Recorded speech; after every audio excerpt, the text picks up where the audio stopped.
Afghanistan, a landlocked nation that is surrounded by 6 nations in Asia, and the size of it is no bigger than Texas. So for those who live in Europe, this nation is bigger than Ukraine, which is the second biggest nation in Europe, just behind Russia.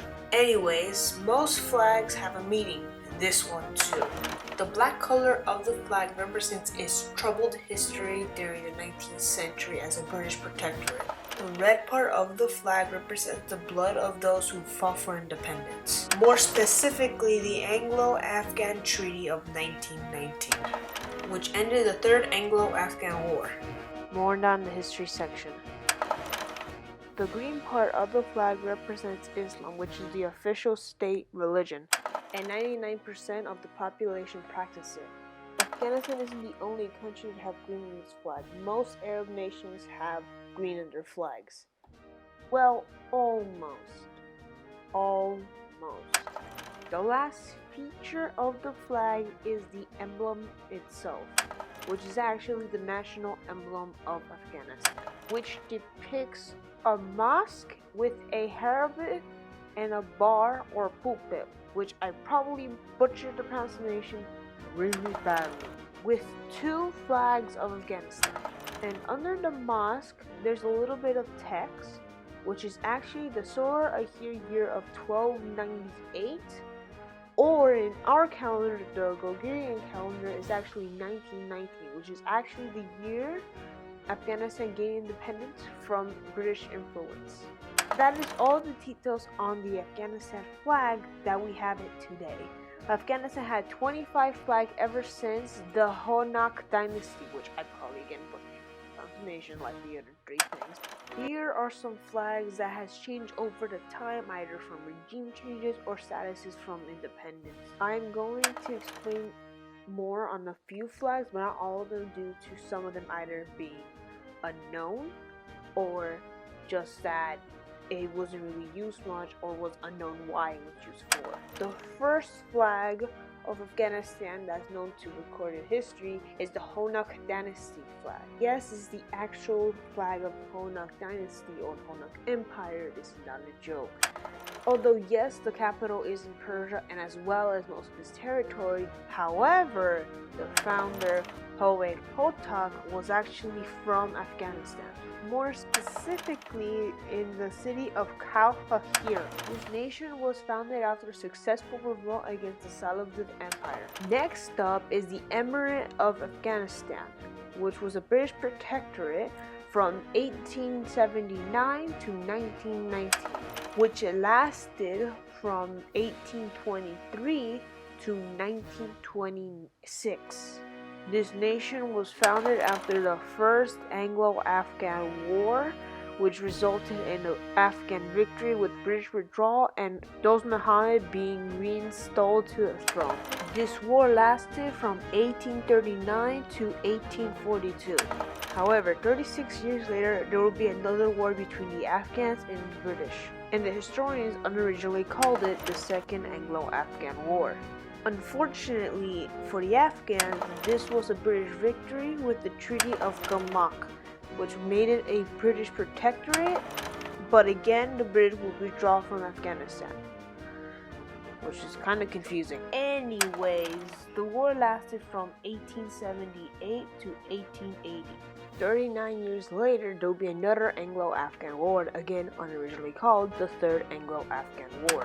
Although resulting in a tactical victory for the British and a strategical victory for the British as the reformation of the Durrani Line as its border, but resulting in an Afghan diplomatic victory because they gained their independence with full sovereignty in their foreign affairs. Why does that sound so familiar?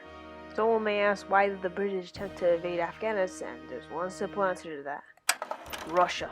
At the time, Russia was the biggest rival to Great Britain, and between the 2 Anglo-Afghan wars, they fought the Crimean War against each other. And at the time, Great Britain wanted to make a buffer state between Russia and British Raj, which is modern-day India, and that buffer state just so happens to be Afghanistan. Now to the Kingdom of Afghanistan, which has a pretty similar flag that we have today.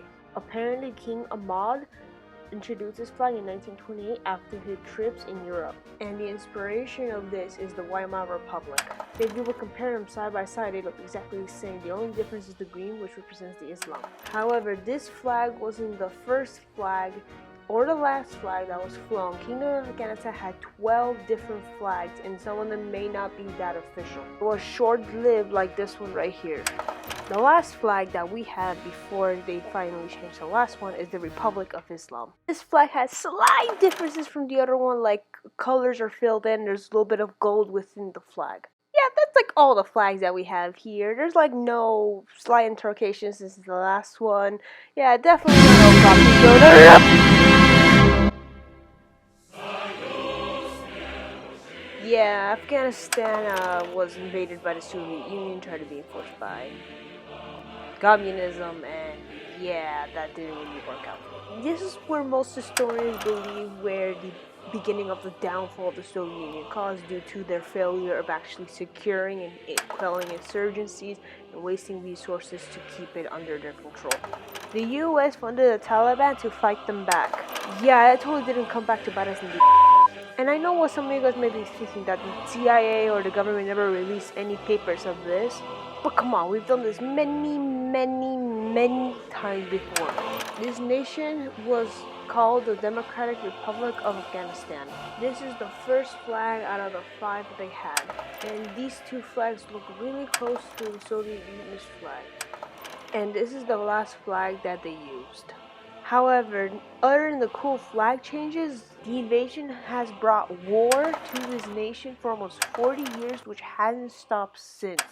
To finish off the video, I'm going to say these last words to Afghanistan. Afghanistan had a long, dark history behind it, but I hope it has a long and prosperous future ahead of it. This part of the video is going to be where I answer the most asked question. Although for this case, it's just the one that I would probably think people would ask. The question I will be answering this video is, how will I be picking the countries? Are we doing them based on the UN member states? So if your nation isn't on this list, I'm sorry, I may not do a video on you. I might have some exceptions, but even then, very few. Basing it off of that logic, the next nation will be about Albania.